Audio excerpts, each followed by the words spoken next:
Vaccination antivariolique. Le virus de la vaccine générienne, très voisin mais différent du virus de la variole, ne vaccine pas contre celle-ci. Le fait est nettement établi par les épidémies de variole qui atteignent aussi bien les vaccinés. En voici la preuve. Malgré une vaccination à peu près totale des habitants de la ville de Leicester en Angleterre, l'épidémie de 1872 a causé tellement de variole chez les vaccinés qu'ils ont abandonné la vaccination et l'ont remplacée avec succès par des mesures prophylactiques. L'épidémie de variole de 1918-1919 aux Philippines, dont la nation est depuis 1905 une des plus complètement vaccinées du monde, a frappé indistinctement vaccinés et non vaccinés, causant 145 317 cas et 63 434 morts.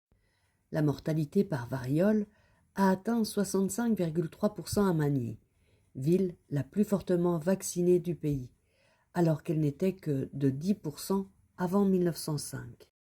Les mêmes faits ont été constatés en Allemagne et au Japon. Le docteur R. Al Backenwell, vaccinateur général de l'île de la Trinité, a contracté la variole 6 mois après une revaccination des plus sévères. Ce sont là des preuves formelles qui établissent que la vaccination générienne ne protège pas contre la variole et qu'elle accroît même fortement la mortalité. Les virus de la variole et de la vaccine ne sont pas invisibles comme on le croit.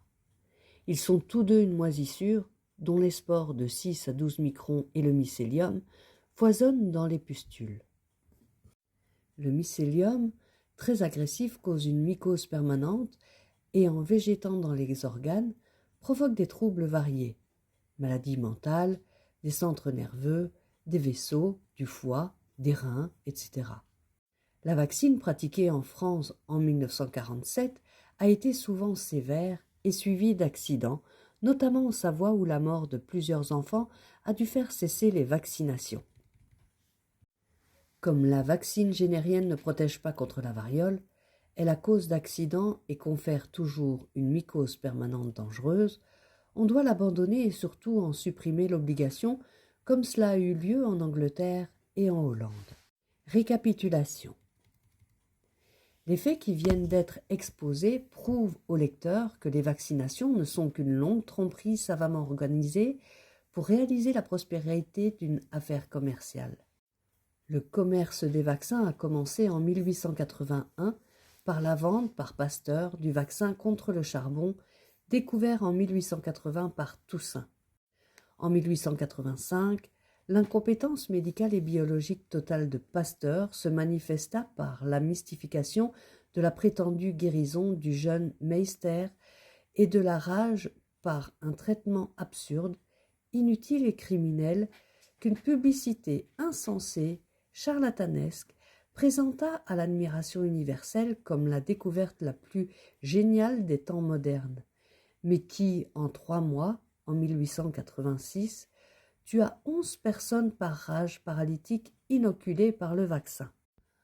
En 1886, eut lieu la création par Pasteur d'une société anonyme pour le traitement de la rage, au capital de 27 000 francs, et qui, quelques années plus tard, mit dans le commerce le sérum antitétanique, qui fut une deuxième mystification et une gigantesque duperie puisqu'on lui garantissait une action prémunisante que la maladie elle-même ne possède pas car elle n'immunise pas contre une deuxième atteinte.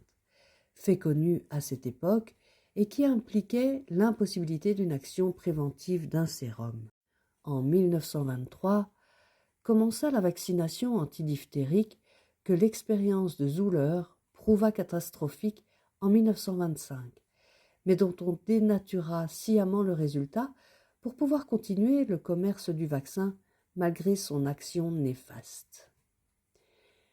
Puis, en 1927, ce fut l'affirmation inexacte par l'Académie de médecine de l'innocuité du vaccin antidiphtérique et son vœu d'en généraliser l'emploi qui fut rendu obligatoire pour l'armée.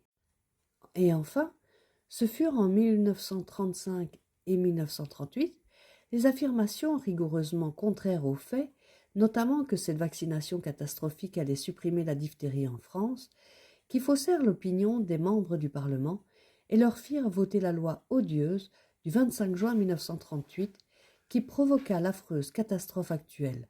Environ 150 000 diphtéries inoculées et plus de 15 000 enfants assassinés depuis 1941.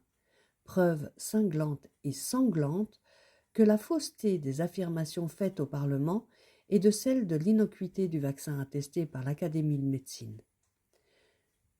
Ce n'est pas tout, ce sinistre tableau est complété par l'action néfaste qu'a eue la vaccination par le BCG, qui est une erreur aussi considérable que celle du vaccin antirabique, et des sérums et vaccins antitétaniques, erreur par ignorance de l'anatomie microscopique des tissus et par application de principes faux.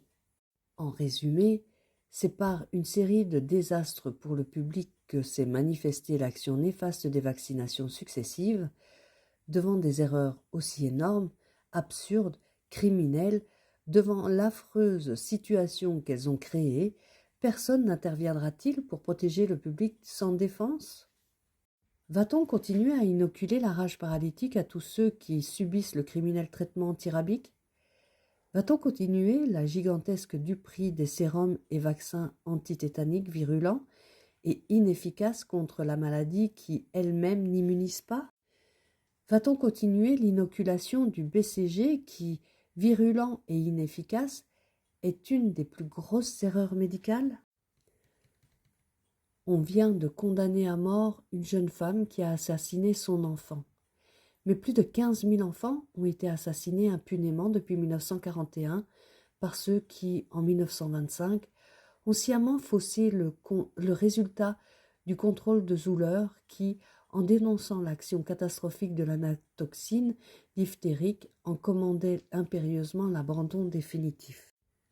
Le gouvernement, le Parlement, les pouvoirs judiciaires vont-ils laisser continuer ce forfait monstrueux ? On a vu, à la page 9, que le Conseil supérieur d'hygiène vient de préparer une bonne petite loi pour rendre obligatoire la vaccination antityphoïdique, loi qui réaliserait le rêve doré de faire tomber plus d'1 milliard de bénéfices dans la caisse du commerce des vaccins, 30 millions de sujets à 50 francs de gains chacun. L'absurdité de ce dangereux projet a été démontrée à la page 9.